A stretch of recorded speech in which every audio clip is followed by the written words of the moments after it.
2020. I'd like to ask you to join me in the Pledge of Allegiance.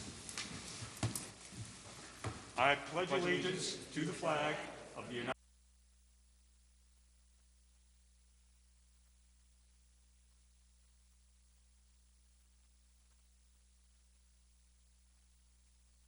Thank you. Just to point out before the meeting gets rolling, we have fire emergency exits at the back of the room, or you can exit the room from the front the way you came in through those two doors and leave the front of the building in the event that we have to.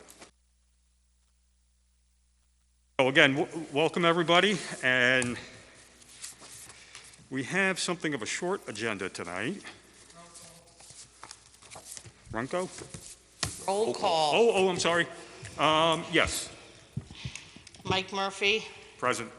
Peter Lewis is out. Kevin Scully. Present. Austin Side. Present. And Marcy Daniel. Present. Welcome to the board, Marcy. Thank you. Good evening. Welcome. Welcome.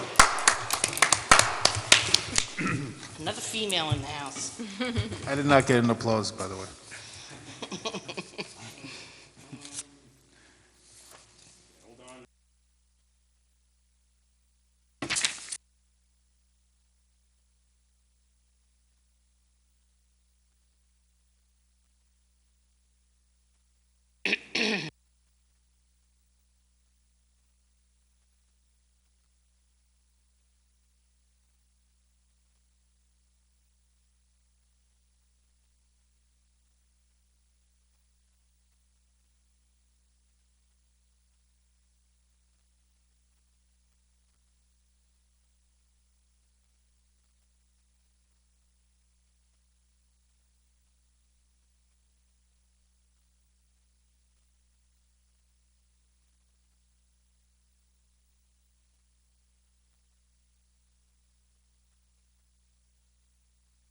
First item up is Anthony Piazza, 5 High Ridge Road. This, I believe, is a residential lot that's in need of some variances for side yard and front yard setbacks. Is there anybody here tonight to present the application to the board? That table there.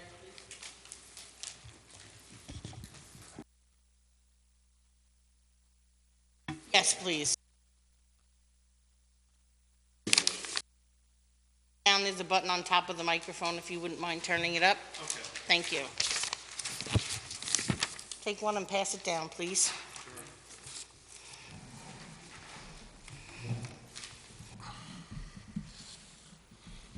Hello. Oh.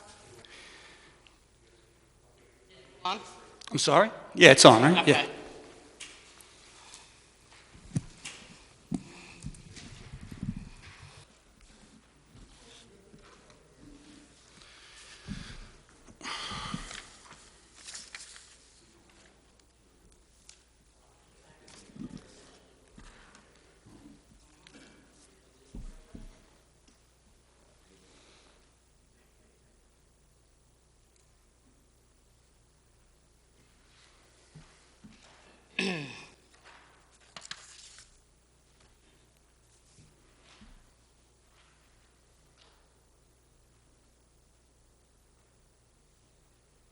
Okay, sir.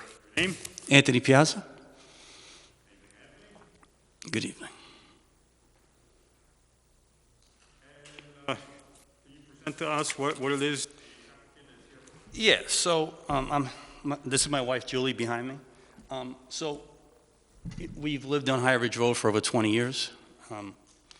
We've raised 6 children. I also have 3 grandchildren now, so we have pretty much a big family. Now, I only have 3 still living with me, but everybody ends up at my house all the time. One of the things that we would like to try to do is to have some type of a dining area, which our house doesn't have, especially with all the kids we have and everybody that comes over all the time. As you could see, if you could see there's a kitchen and then pretty much like an eating, dining area, which probably fits about 5-6 people to most. In drawing up these plans with my architect, we knew that we would need a variance. So we went with the smallest possible size to do what we wanted to do. If you could see, we're looking to do a 13 by 24. 13 is the smallest width we could probably go with. Obviously, if it wasn't an issue, we would have gone with 16, let's say, for example. But we just wanted to stay with the smallest possible size, hoping to get the approval necessary to do this. The 24 width, if you look at the plans, if you looked at it from the side, you would see that it just continues the ridge of the roof, the existing roof that's there.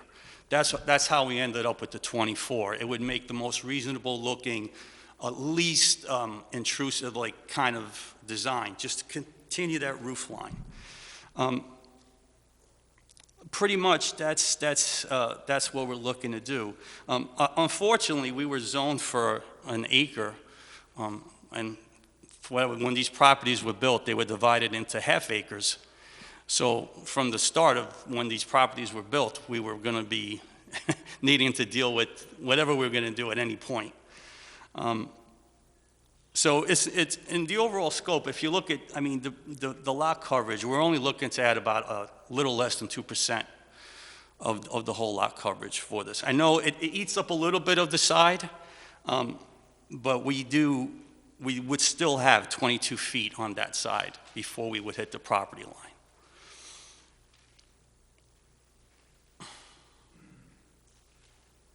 Okay, so I see what you're getting at, and I see that you're, in addition to the site plan that I'm showing on screen, you've submitted a full set of architectural Yes. plans, knowing, and you developed that set of plans knowing that you had zoning area issues. Yes. Did you, at any time, take into consideration possibly a different location for this addition and put it on the back of the house? We looked at everything we could have, 20, and just a few years after we moved in, we did do a pool in the back. There's really nothing we could do as far as that's concerned. It wouldn't really leave us with much area between the pool and the house if we were to. I don't even know if we could actually do that, even if we wanted to. Just from looking at this plan, Yeah. existing house without even, adding to it, 50% of the house falls outside of the building envelope from the start.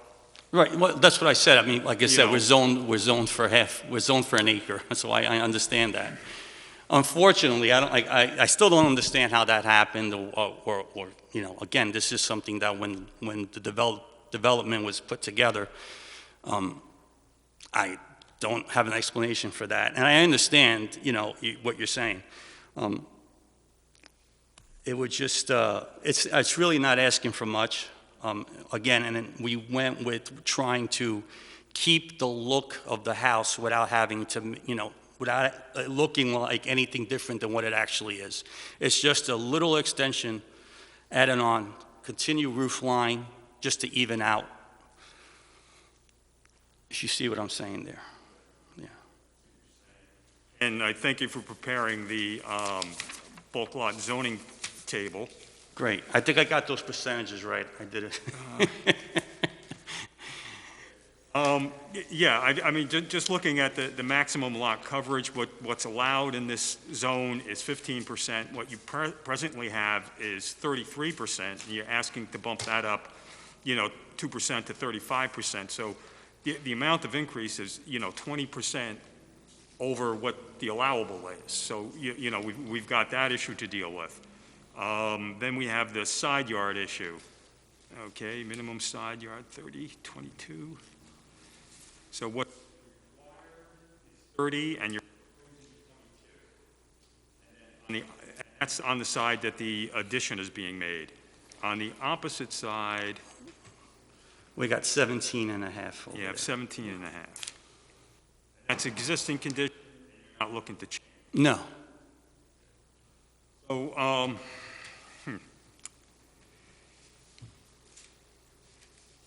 I don't know. I get, when I see somebody come to the board and they already have a full set of architectural plans and they No, know I'm what they well have to- invested into this, knowing I might not be able to do it, absolutely. Yeah, I hate to be in that predicament because I know that you've spent good money, Yes. getting to this point Yes. and preparing those architectural plans.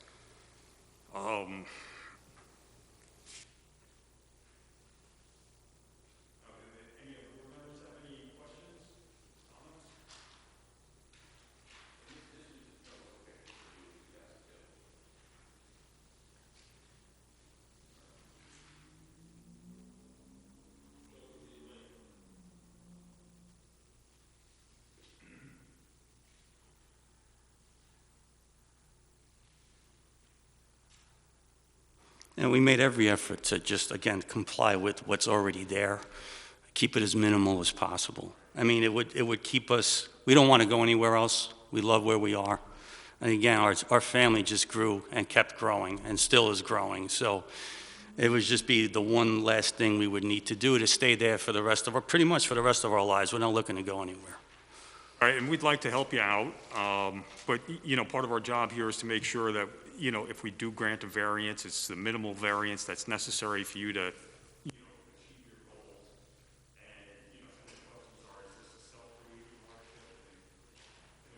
And, Yeah, no, it is. And so those are all the things that, or some of the things that we have to weigh into the discussions. Has anybody done a?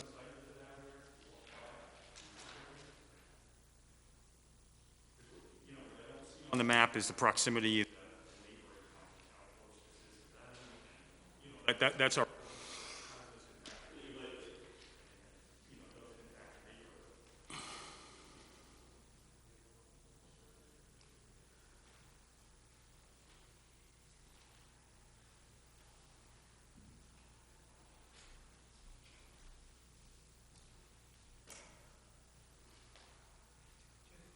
The application is for basically 5 variances. There's 3 of them that are for pre-existing conditions that already exist. It's lot area, lot width in the front yard. Yes. And the proposed project does not impact those 3 other than, because they're already non-conforming, you'd need variances for those. But the project brings the side yard down to 22 feet, but you Yeah. need 30. And your lot coverage, it's already at 33.1, this would increase it to 35, Yes. but 15 is the max. Yes. The prior variances that you got back in 2002, did they relate to lot coverage or even the side yard, or? I believe we added 3 feet on the other side that we're not touching now, as far as side yard is concerned. side yard? Yes, it was just 3 feet.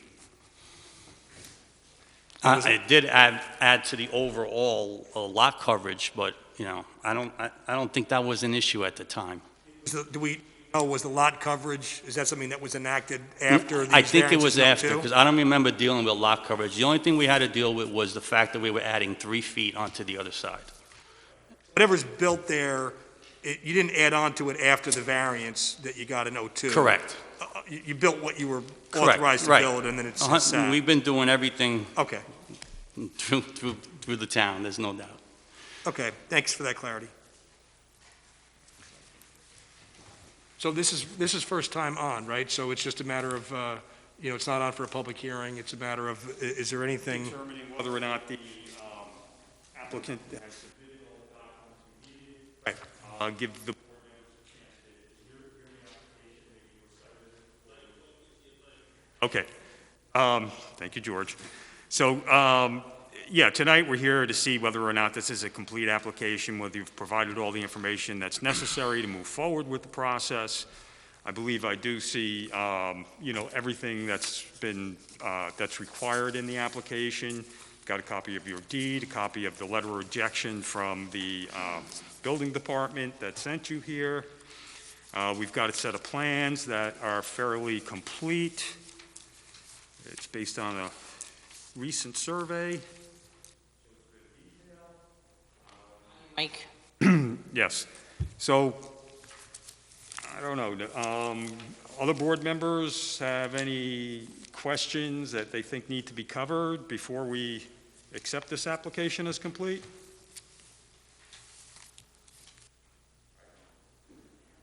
Don't.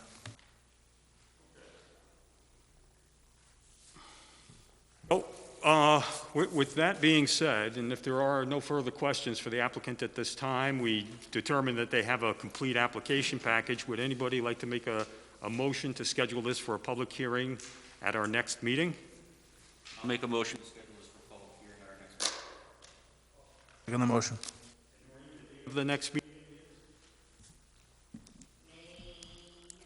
Calendar with me. May 25th?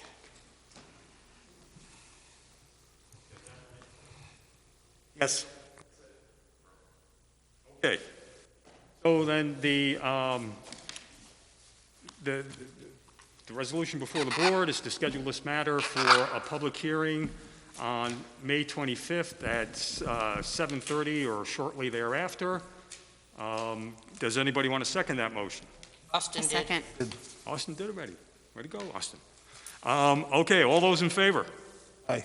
Aye. Aye. Thank you, Mr. Piazza, and we will see you next month. You don't need to bring any additional information. I think we have everything we need, so you're well prepared for your public hearing. Thank you very much. I appreciate You're it. welcome. Thank you. Have a nice night. Out to me, I have to do your letter, and then I have to get you the mailing list. So I need about a week, and then I'll get you all the information you need to send out your registered letters. I'll call you next week. Yep, that'd be perfect. Thank you. Are you scheduling a site visit, Mike, did you say? I think this is just kind of a drive-by. I'm going to Okay. go and do a drive-by. I think Kevin has already seen it. We don't like to get That's fine. too many board members at a site visit at the same time. Once it's more than 3, then we have to schedule it as a formal meeting. Right.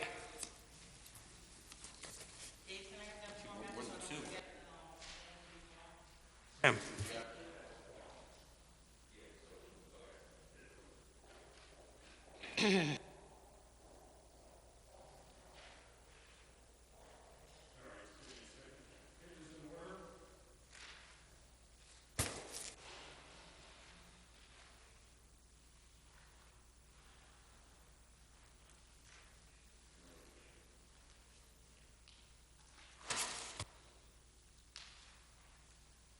Next item on the agenda is Claire Runco.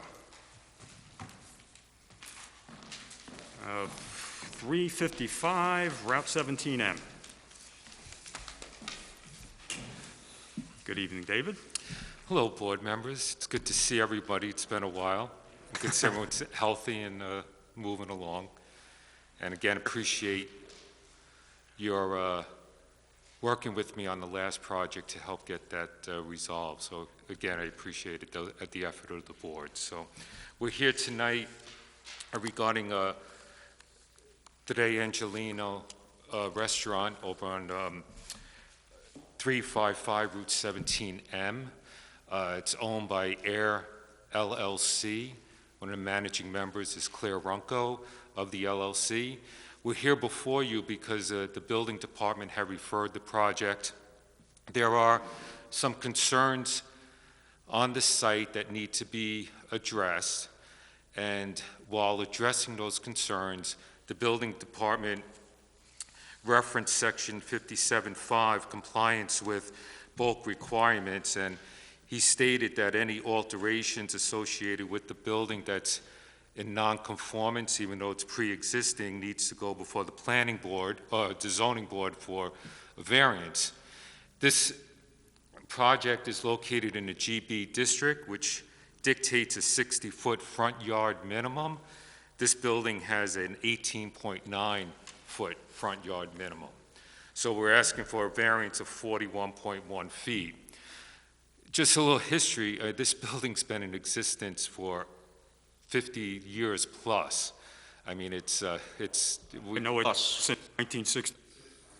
Okay, so, Before you go too far, I don't see any additions proposed to the building itself. This is just for some site work that you're looking to do. correct. There are no, we're not asking for any variances associated with additions. There's been some work done in the back through the years. This work needs to be addressed per the building code, not the zoning code, and we're in that process of doing so. We prepared architectural plans, and you can see the scope of that work. It's listed on the building department's letter, page 2, items 1, 2, and 3 on page 2. So there are just some work associated with an existing storage area, 1 and 2, and a connector that needs to be resolved. Again, none of these items trigger the bulk requirements of the zoning code, but yet the building department is saying that according to 57-5, because it's a non-conforming, it does trigger this front yard setback, which is a hardship, to say the least. I mean, it's been there for forever and a day now. But yet we're here, so we're asking for the board to at least grant us this front yard variance as a pre-existing non-conforming condition that's been there. It's contextual with the neighborhood. All along 17M, there's commercial properties. This would probably the same front yard distance, if not a little greater or a little smaller in distance. And so we're asking that the board just consider this and allow us and grant us a variance so we can go ahead with these other modifications that are needed. That's the only variance. Huh? That's the only variance. That's the only variance. We're not changing, yeah. Need a variance to legalize the work that was already done, because I'm sorry? you just need a variance to legalize the work that was already done. No, we need a variance for the front yard setback. So So the that you could, exist, so that you could legalize the work that was done in the back. correct. Yeah, okay. How long has the work in the back been there? Is it there? It's not there. There's nothing there? Or there is there, but you need to do drawings to legalize it. It's an evolution of things that have occurred, and so now we're at the point where we have to address them. They're there right now. Part of it is modifying what's there. Part of it is upgrading some of the structure that needs to be upgraded, for lack of a better way of saying it. So let's go over the construction that is being proposed. I mean, we understand the history of the property, the location of the building has been there since the 1950s, maybe earlier. I don't think the board has an issue with that, but, you know, looking at this plan, the site plan that we have, it's just, and maybe you have submitted other plan sheets that I'm just not looking at, but I don't see a lot here describing the work. I found the building department's letter, and it sounds like it's talking about some small retaining walls. Yeah, the retaining wall is not going to be performed anymore. Subsequent to this letter, it was determined that because of the rock ledge in the back, a retaining wall would not be a practical approach, so we'll probably do a shallow swale to catch some of the water that sheds down and then divert it away. So what's happening is the water accumulates in the back, it freezes, and creates an unsafe condition here. Where's that water going to be redirected to? Along to the side, along to the east side of the property.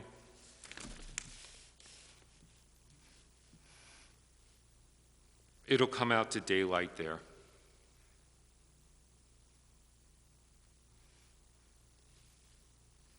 And the area that's indicated as gravel area, that remains a gravel parking lot? Correct. And then there's a small concrete pad behind the building? That's not parking lot, though. Oh, it's not striped as a parking lot. It's just for access, it's not for parking. And so, Mike, but to Now, answer... these to answer storage your areas that he's talking about, are these like garbage can storage areas? Yeah, to answer your question directly, though, when we did prepare architectural plans, I did not include them with this. We did submit them to the building department, because it just didn't seem directly related to this front yard setback. But the area that's being upgraded is in the back, where it says block retaining wall and concrete. There's areas along there that are bump outs to the existing building that have evolved through the years, and they need to be upgraded. Whether the structure needs to be upgraded because it's been damaged by water, or there's a connector that goes from what I mean by connector, an enclosed area that goes from the restaurant area to another storage area. There's parts of that have deteriorated through the years, and it needs to be upgraded. Things along that measure.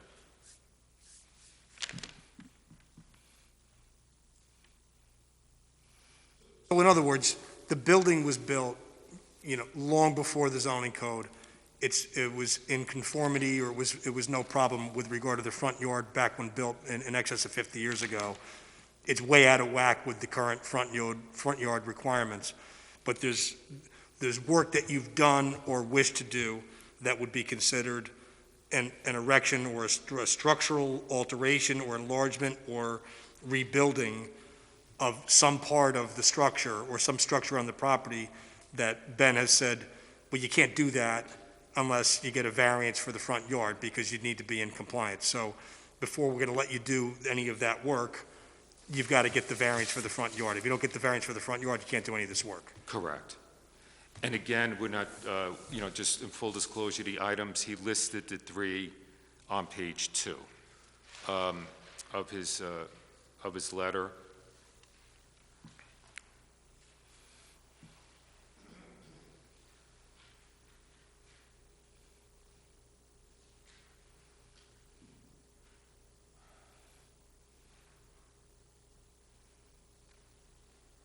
I'm just curious, I'm just looking at the plan, so it looks like you say the additions were on the back of the building.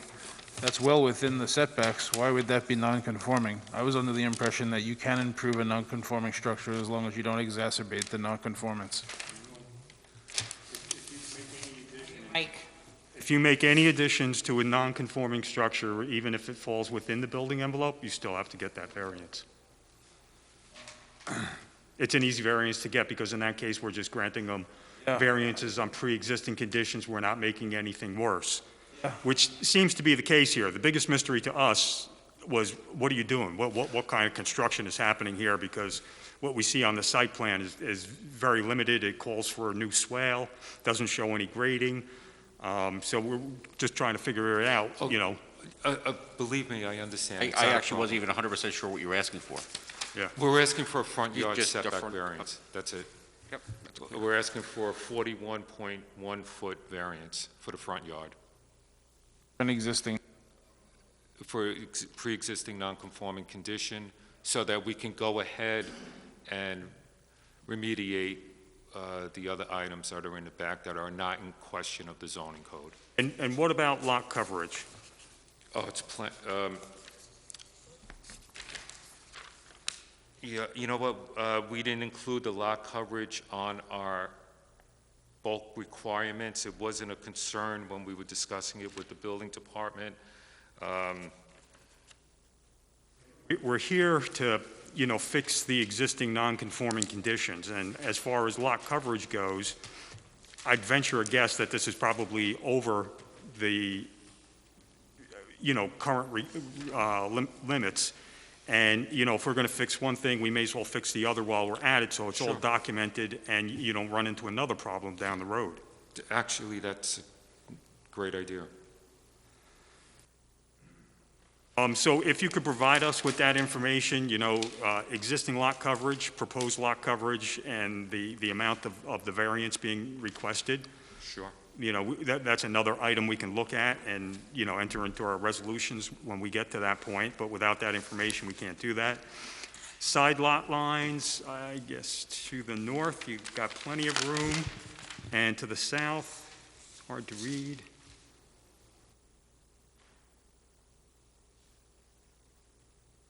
Yeah, all the other setbacks conform. South, it shows a side yard setback of 15 feet. Off the top of my head, I don't know what the requirement is For what?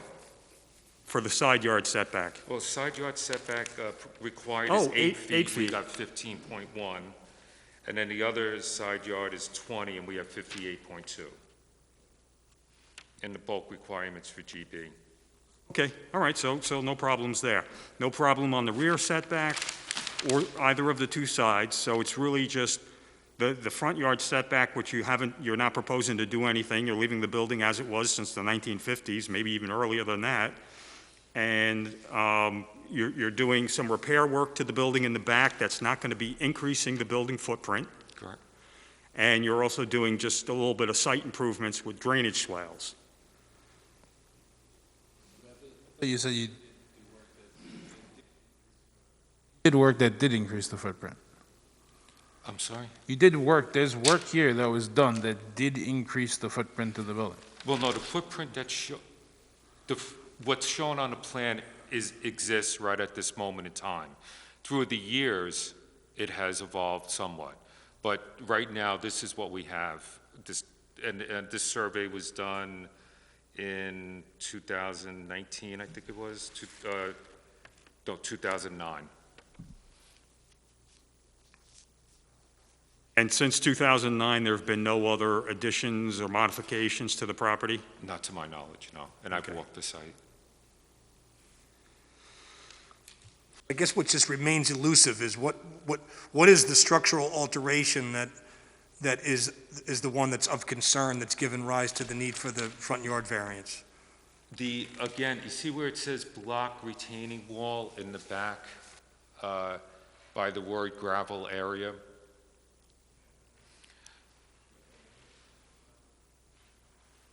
Oh, light type, yeah. Yeah, so the dark line along that perimeter has areas that need structural modification upgrades. I see. So I would say to be conservative, the term AC unit that's within that rectilinear space, going to the right to the word concrete, keep going to the right, whoever has the cursor, then go up right there. So from those 2 points, there's areas along that darkened perimeter that need modification, need upgrades because they've deteriorated. Structural alteration, Yes. that explains it. Alterations, but the letter from Ben says that there were additions that were built without permits. That has happened over the That decades. has happened literally. over many years, You know. yeah. They fall within the black line, somewhere within the black line, yeah. Okay. I think it doesn't really matter. I mean, if we were to grant the variance, that would give Ben the capacity to just, Allowed it to the building and along the back edge of the gravel area. I mean, it's, the only reason it's really relevant is, and it is relevant for this purpose, is it's good to know what it is that is being done. For example, you could imagine an application where the applicant is, planning a big 30 by 40 foot addition in the back, or some new use or something else that might impact the use of the property, where you might say, well, wait a second, maybe that's not what we want to give, that might be a problem here, or there might be other issues. That's all. If it's just the existing structural alteration or repair, now we've got the character of what brought you here, and it puts it all into context that it's not some bigger plan to change it into a 40 family, multifamily structure or something. Not every project I come here with has all those different type of things. So, yeah, I do have one that's a little bit on the easier slope. I'd like to introduce Ron Kosar. He's the attorney that has been, working the process through on another angle. So I think he has a thought he wanted to share with the board. Or if you just sit into the mic, I would. Basically, just to put this in Talking context. to the mic, please. Basically, just to put this whole project in context, there is a serious issue as to whether this was a legal non-conforming pre-existing use with respect to what were 4 additions or not. In other words, this building was built prior to 1965 when you enacted your zoning ordinance. There's really, you could go either way as to when these quote-unquote 4 additions, as Ben refers them, the building inspector refers them to, were constructed. They may have been constructed actually prior to 1965. He has some anecdotal evidence in his records that they may have been built in the 70s. No one really knows.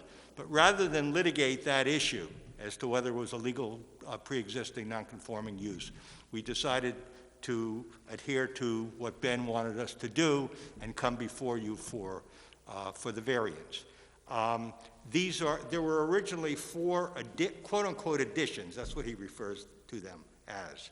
And one of the additions Originally, we were going to demolish everything, because I was told there was no use for any of the 4 additions, but we actually applied for a demolition permit. When the contractor, Mr. Bloom, that we hired to do the work, actually went out there, it turned out that 3 of the 4 additions were in fact needed to run the restaurant. One of the additions housed a ice machine, another one housed there was some other function for it, and then there was a third one that housed restaurant inventory. So those 3 additions of the original 4 had to go with the building. They could not be demolished. And so we demolished the one and came here for the variances on the other. Mr. Maldonado has no problem with the swale. He already approved it in his capacity as a building inspector. So we're really here just to get the variance so we can go back to the approved, so we can go back to the building inspector for issuance of the building permits, not to expand any of the additions. They're going to remain as is, just to upgrade them, as David stated, and make them structurally sound and comply with all the code requirements. And that's really it. And all of the additions, as you know from the plans, are in the back. Nobody can even see them. Right. But we need that front yard variance because of the quirk in the zoning law. And that's really the issue in a nutshell. So we're not asking for any enlargement of anything, just preserving what's there. And I've noticed over the years that the current property owner has maintained the property in very good shape. You know, they've made improvements in terms of painting the building, keeping it looking good, keeping the site clean. So they've been a good neighbor to the, to the community in that respect. And I think what you're asking for here is really pretty de minimis. I mean, you're asking for approval on a condition that's existed since probably the 1950s, just to clean it up. That's correct. I don't personally have a problem with that. Like I said, our biggest, question for this application was what's the purpose, what's being built, because we didn't see anything really on this site plan going on. So now that you've provided this explanation, we're clear on what it is that's occurring and what triggered the building inspector to send you to the ZBA. That's good on our part as well. Okay. So we just, if the board so chooses, we'd just like to schedule a public hearing at the earliest possible date, and then put it to the vote of the board. Okay, does anybody on the board see any? Heard the explanation, what it is that they're doing, we don't. We're missing the deed that I have asked for. Oh, we're missing the deed? We Okay. have the deed. Yeah, I don't have it. we have to have a copy of that to make sure the applicant owns the property, has the right to make this request. Thank you, Noreen.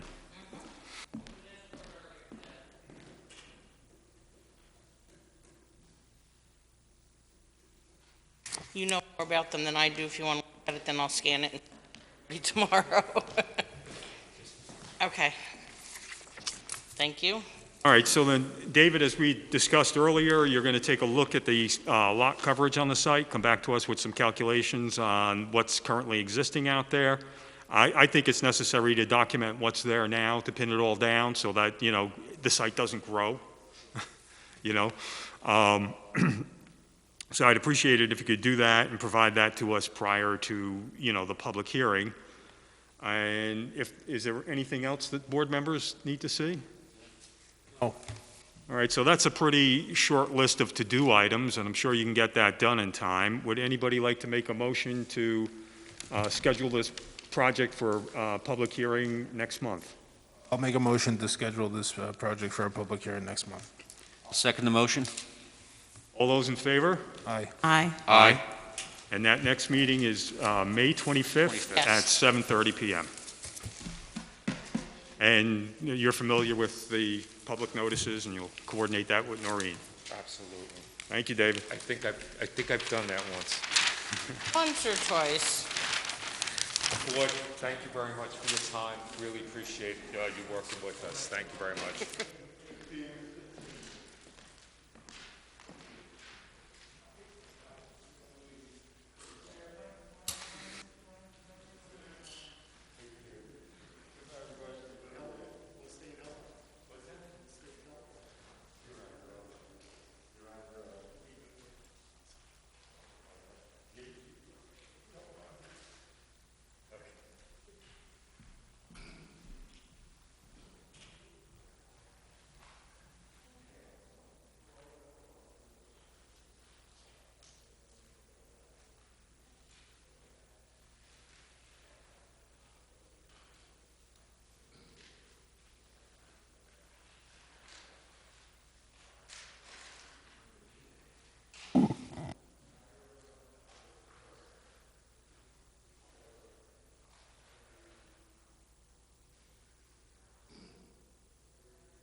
Okay, and the last remaining applicant we have on tonight's agenda is Pietro Fini.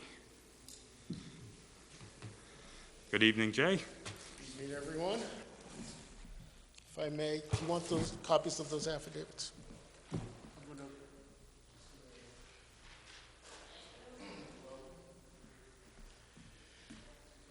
All right, Jay Monroe, Bluestein, Shapiro, Rich and Barone. I'm the attorney for Mr. Feeney, the applicant. Just to summarize briefly, we are here appealing a determination made by the building inspector that a building on the subject property is being operated as a two-family dwelling in violation of a 1983 site plan where the building itself is designated as a single-family dwelling. Our position was that I stated at the last meeting was that we believe that designation wasn't germane to the purpose of the site plan that was considered in 1983, and in fact, it was an error. So at the last meeting, I went through the information that I had been able to get from the assessor's office, from the building department, and from the planning board and zoning board. And to summarize that information, the building department essentially had nothing in its file pertaining to this property prior to 1983, when this site plan was approved. The assessor's records I gave you, they really were devoid of any information prior to when that 5-unit building was rebuilt. I got no response on my I got a response, but there were no records, there were no minutes for any of the meetings in 1983. So essentially, I couldn't come up with anything in the town records that would indicate exactly how this building was being used in 1983 or prior. I did state at the last meeting that Mr. Feeney had advised me that when he bought the property in 1973, it was a two-family, and that he's used it consistently from 73 to present as a two-family. Since the last meeting, I've produced for you an affidavit from Mr. Feeney, giving you some background information on what exactly occurred when he and his brother bought the property. They've used it as an investment property ever since. And then I would like to thank Mr. McCartney for giving me information on how I might be able to contact the Gertzkis family, who Mr. Feeney purchased the property from. I called Mrs. Gertzkis, who I believe is in her late 80s, and I called her, I think, 3 times in one day, and first 2 times there was no answer. I didn't leave a message. The third time she picked up and she yelled, "Stop calling me," and hung up. So at that point, I figured, okay. I did a Google search, and I found Robert Gertzkes, who is her son. He was born in '58. I discussed this with him at length. He told me what information he had. I was only able to get an affidavit from him on this past Saturday. I emailed it to Noreen. I don't know if it was forwarded to all of you. I gave the hard copies just now. But basically, what he explained to me was, the way he worded it was, he said, first I introduced myself. I told him what happened. He said, listen, I grew up there. I grew up with my grandparents on this property. And he was born in '58. He said he had some recollections. He said he never remembered the property being anything other than a two-family. And he certainly remembered the sale to the Feeneys, and he clearly remembered it being a two-family at that time. So I've given you two. This is the only, it's about as competent as evidence I can get. So it's the bottom line. Basically, what we are asking here is, in this appeal of Mr. Maldonado's referral violation to us, if you look at the site plan itself, this site plan was submitted in response to that 5-unit building being burned down. The ZBA, after 2 sessions, reversing itself and saying, you know what, you've proven it's a pre-existing, it was a permitted use. You're allowed to rebuild it. You have to go get a septic design. That's the only detail on this plan. And it was ultimately approved for that purpose because a building permit was then issued and the building was built. Anything else on this plan wasn't germane to the issue before the board. This certainly is not of the quality or content of what you would find in a site plan today. It's from 1983. And it's our position that, based on Mr. Feeney's affidavit, the designation of that building as a two-family didn't come from him. We don't know where it came from. We're guessing that Mr. Deutsch had put something, simply had to label the building as something. He put down single family, but I think based on the evidence we produced, it certainly was not a single family at the time. So what we're asking is that the board essentially confirm, I think, what we've shown as being the use of the building for the last 60 years, and to deem this map, the designation on the map, to be a two-family in conformity with the actual evidence. I've talked enough for the moment. Right, so to summarize it, the new information you brought us tonight is an affidavit from Bob Gertzkes, the grandson of the Gertzkes who sold the property. Correct. Says, to the best of his knowledge, he recalls that being a two. Yes. And also, I thought I saw in one of the emails was a statement also from Mr. Feeney himself claiming that this was the case when he bought the building. Wasn't that another Yeah, so affidavit you submitted? the submission I made the submission April 6th. It included Mr. Feeney's affidavit. The second ZBA decision that really hadn't been in the record originally, the deed to the property, and then the board asked me to research 2 prior subdivision maps to see if there was a designation on those maps that we think Mr. Deutsch relied on when he prepared the site plan. And I gave you those 2, and I gave you a blow-up, and the only note on one of the prior maps, it just said existing house.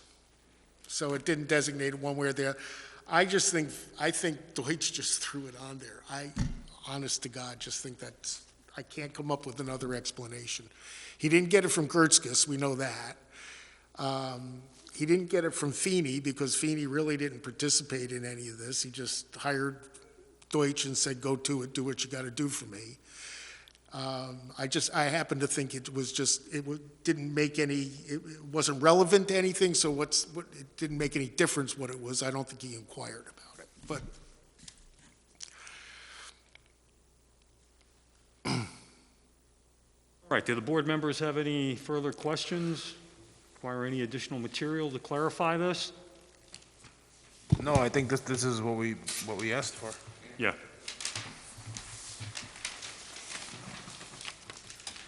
Okay. So at this juncture, would anybody like to make a motion to schedule this matter for the next ZBA meeting for a public hearing? We give our new board member the honor. I make a motion for this to be presented to the May 25th hearing. Public hearing? I'll second it. All those in favor? Aye. Aye. Aye. Aye. Okay, Mr. Monroe. Thank you, I We will see appreciate you it. next month. Is this your first appearance? Yes, Congratulations. thank you, I think. All right, May 25th, you'll notify me. I'll be in touch. We do the mailings? You do the mailings. We will do the mailings. I will May get you the 25th. list. Okay, thank you very much. Have a great evening. You too.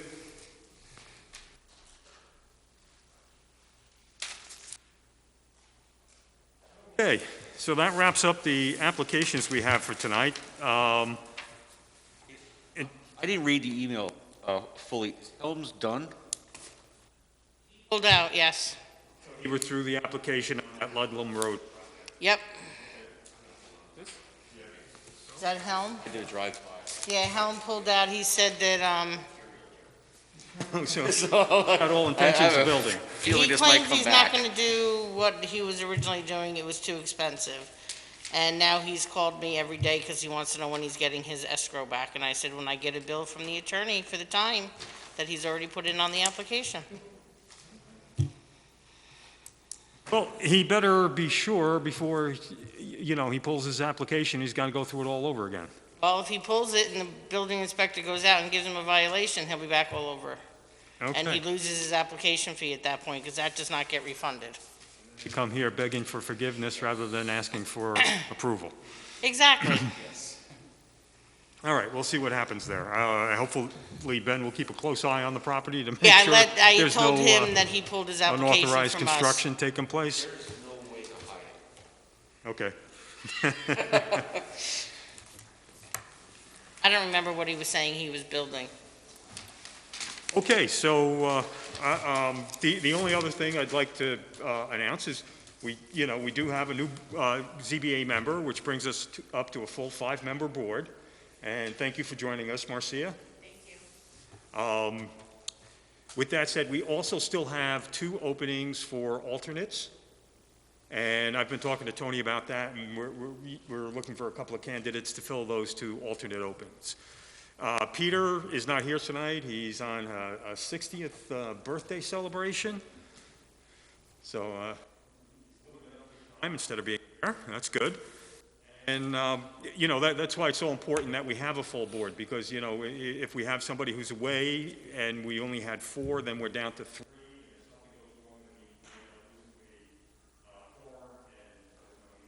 Right.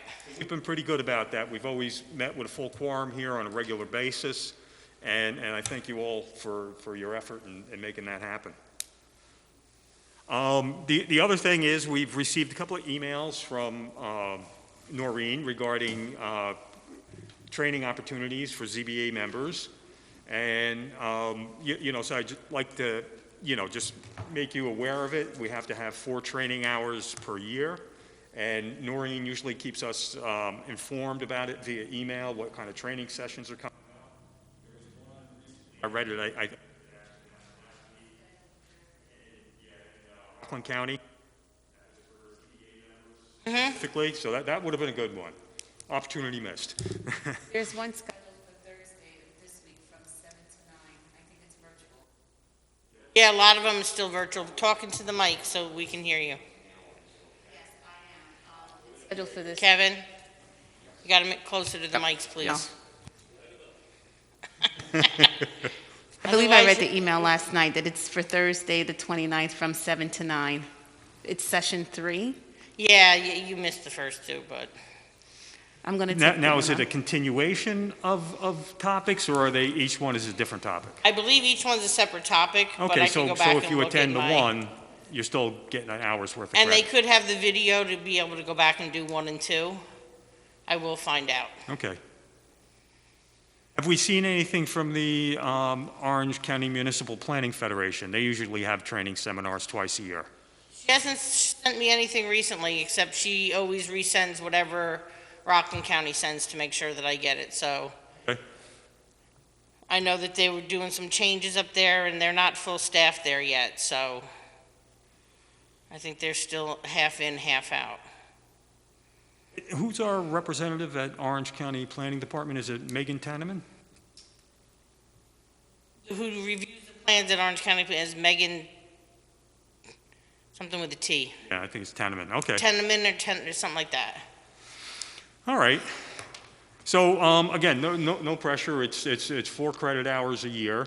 And we have to give that information to Noreen so that she can track it for the town board. And, town board also, I guess, keeps track of it officially. Make sure we're getting our training hours in.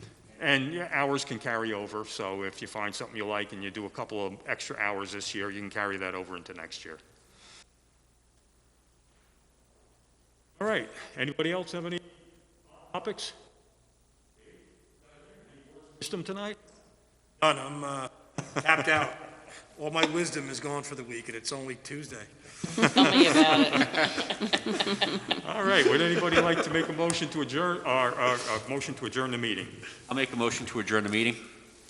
I'll second. All those in favor? Aye. Aye. Aye. Thank you, everybody. Aye, aye, aye. Thank you.